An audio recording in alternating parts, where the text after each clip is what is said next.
I never considered myself a superstitious man. I believed in what could be proven, diagnosed, measured. Things that made sense. I've worked as a night shift trauma nurse for the last 9 years. That kind of job numbs you to horror, or so I thought. Blood, broken bodies, death. They became routine. Even tragedy became manageable through protocol. But nothing in that hospital prepared me for the kind of fear that doesn't to bleed or cry. The kind that lingers, watching from just beyond the edge of what's real. It started on a stormy night in early October, the kind of night that seems pulled from a bad dream. Thick fog rolled in just after sundown, and the air had that strange tension, like the world was holding its breath. I had just finished visiting my parents for their 40th anniversary at their quiet countryside home outside Wilkesboro, North Carolina. The plan was simple: leave by 5 p.m., beat the rain, get home by 7. But plans have a funny way of unraveling when you least expect them. By 7:45, I was still driving, and the sky had fallen open. The rain wasn't just heavy. It pounded. The wipers squealed uselessly as waves of water thrashed against the windshield. The road, already narrow and unlit, felt like a dark vein through the woods. The GPS lost signal about 10 miles back, and my phone battery was nearly dead. But I knew these roads well enough, or so I thought.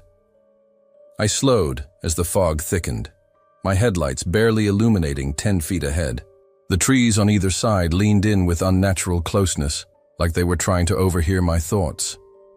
I cracked the window slightly, and the air that rushed in was heavy, wet, and strangely scented, not with earth or pine, but with something old, stale, like the inside of a locked attic. And then I saw her. At first, she was just a silhouette, still, slim and soaked, standing perfectly upright on the right side of the road, just within the reach of my headlights. She didn't wave, didn't step forward, just stood there like a misplaced mannequin. My foot instinctively lifted from the gas. My heart slowed, then sped up. The woman was barefoot, wearing a light gray dress that clung to her like a second skin. Her hair was long and dark, plastered to her face and shoulders by the rain. I couldn't see her eyes. Her head was slightly bowed, but something about her posture made every part of me scream that something was wrong. I stopped next to her and rolled the window down an inch. "Ma'am, are you all right?" No response, just silence. I should have driven on. Every instinct told me to. But logic, or maybe pride, overruled fear. I unlocked the door. "Do you need a ride?" She didn't nod, didn't speak. But slowly, almost reluctantly, she walked around the hood of my car and got in. She moved unnaturally, too smoothly. Her steps didn't splash, despite the inches of standing water. She opened the door gently and sat down, folding her hands in her lap. She stared straight ahead, never once looking at me. "Where are you headed?" I asked, trying to keep my voice calm. She didn't speak right away. Then, in a whisper that sounded like dead leaves rustling, she said, "Just up the road." Her voice was off, hollow, as if it hadn't been used in a very long time. I started driving, and the silence returned. The only sounds were the drumming rain and the occasional groan of my old car's suspension. I glanced at her once, then again. Her face was emotionless, pale.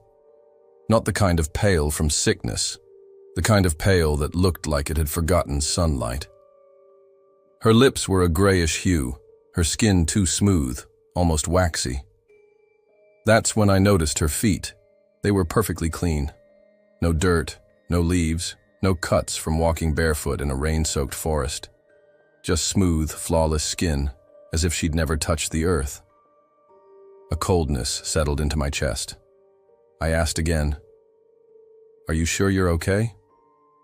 She finally turned her head toward me, and I swear to you, for the briefest second, her eyes were completely black. No whites, just endless voids.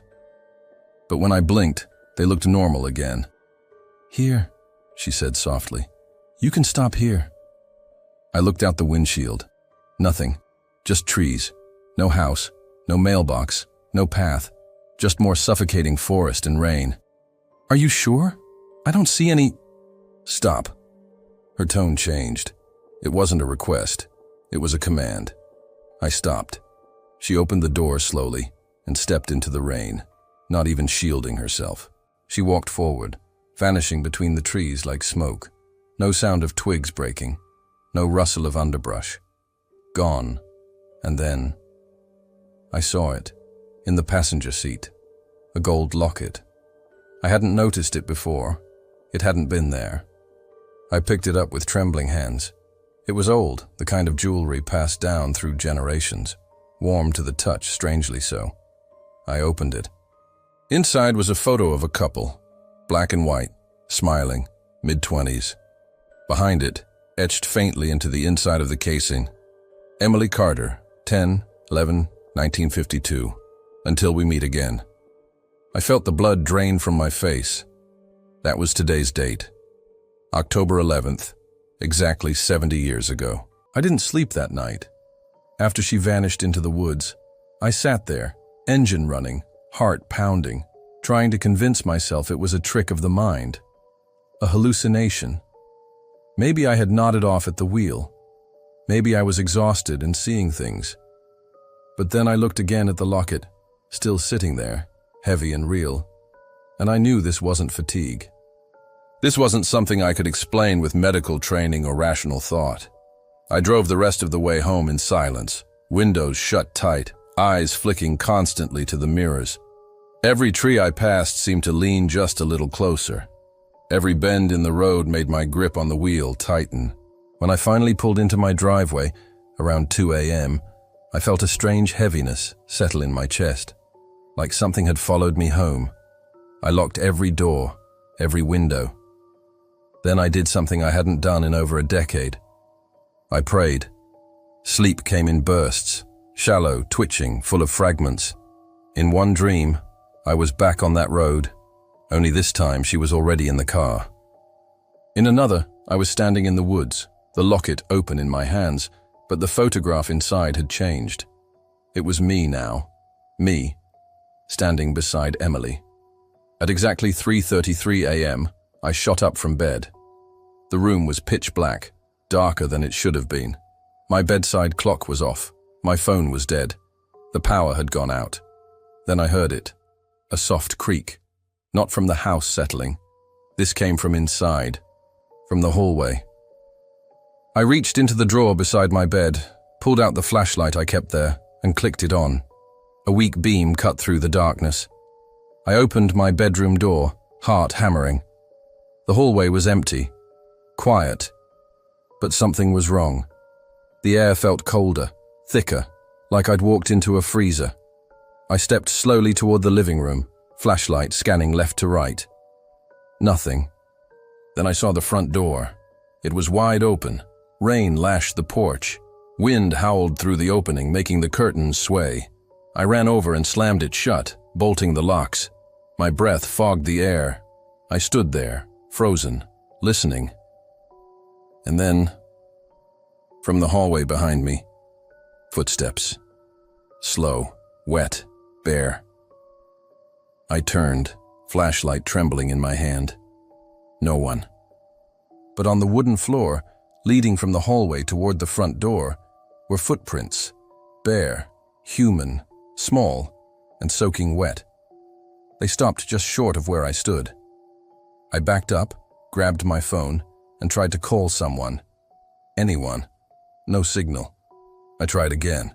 Still nothing. My body felt like it was no longer under my control, sweat dripping down my spine despite the cold. In a last attempt at reason, I convinced myself it must have been some elaborate prank.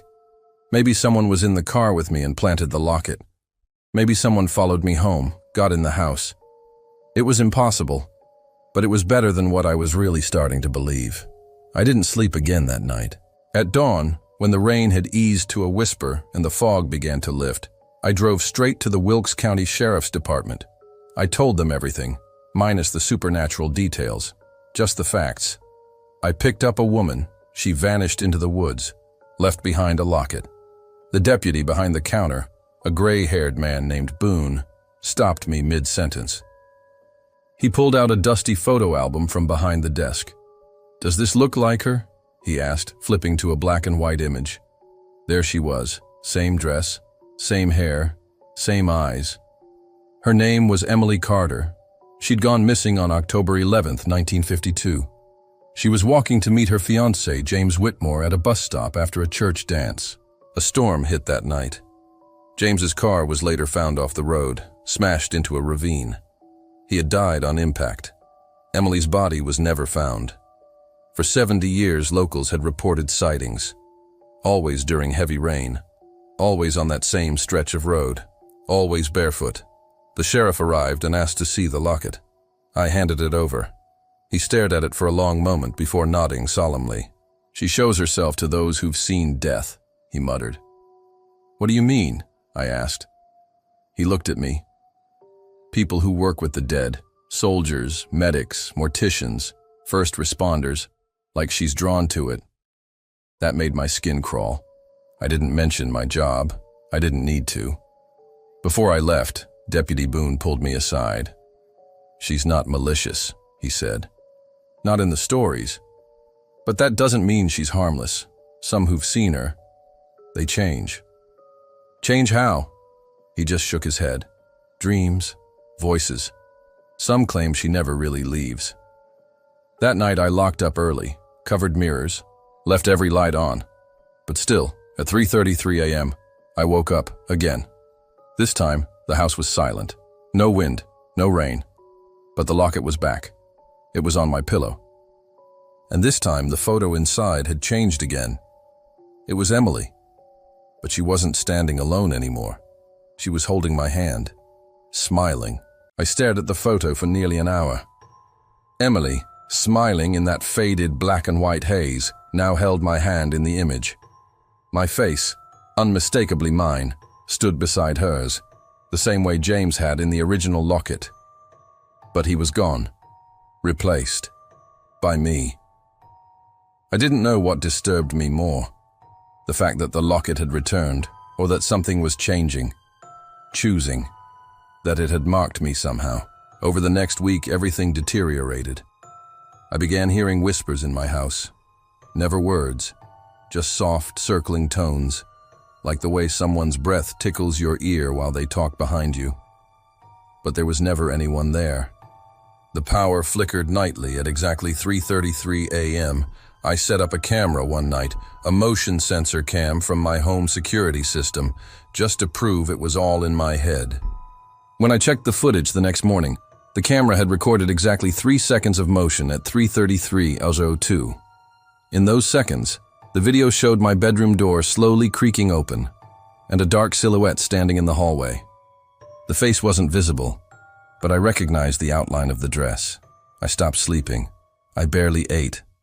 I started calling out from work. My co-workers thought I was sick. My sister came by to check on me, said I looked like I hadn't slept in weeks. When she tried to take the locket, it burned her fingers. Blisters. She never came back after that. Then the voices started. It wasn't just the whispers anymore. They got louder, clearer, always at 3:33 a.m. Sometimes it was my name, sometimes it was James, sometimes it was weeping.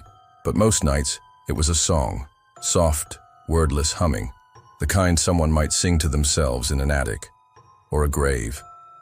I began seeing her, in mirrors, in windows, sometimes just for a flash, her reflection where mine should have been. Once, I saw her standing outside my window, barefoot in the snow. I live on the second floor.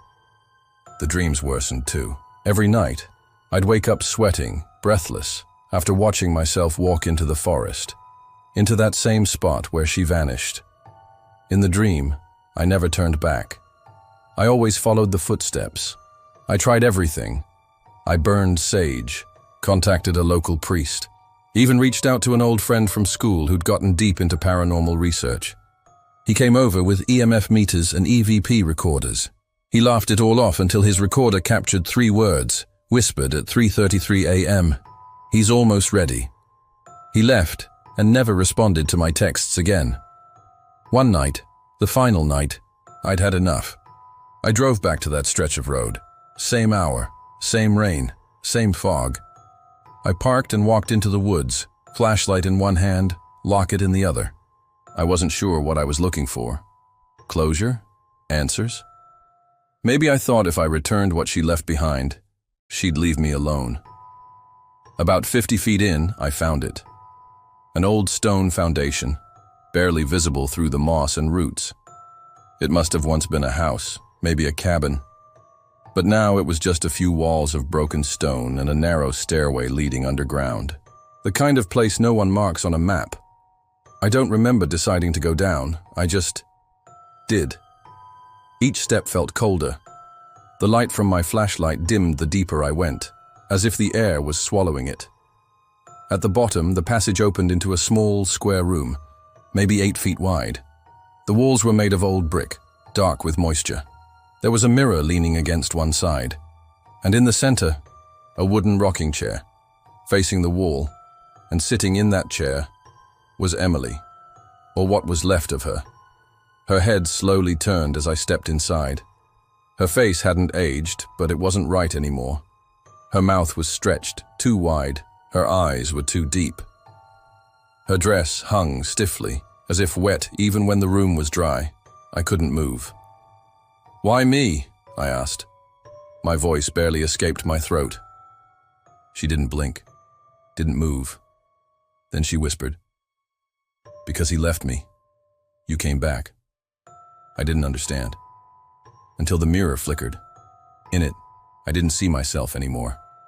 I saw James, young, smiling, wearing the same clothes from the photo, standing behind her, hand on her shoulder, and then he melted. Disintegrated into smoke, drifting into her mouth. Her face twitched. Joy, pain, hunger, all at once. She looked at me again. "You came back." The walls began to groan. The mirror shattered, and I ran. I ran up the stairs, through the forest, back to my car. I didn't look back. I've never gone back to that town. I moved 3 states away, changed my number, deleted my online profiles, left everything behind. But every night, at 3:33 a.m., I still wake up, and the locket is always there, right beside me, open, and now, she's smiling.